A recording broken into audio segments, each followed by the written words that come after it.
भाजप उमेदवार कपिल पाटलांनी पोलिसांना शिवीगाळ केल्याचं समजतंय।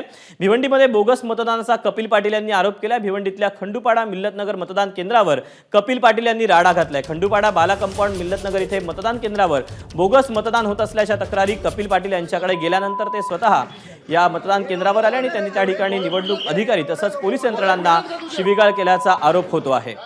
दरम्यान यानंतर पोलिसांनी हस्तक्षेप केला आणि नागरिकांच्या घोळक्याला बाहेर काढलेलं आहे।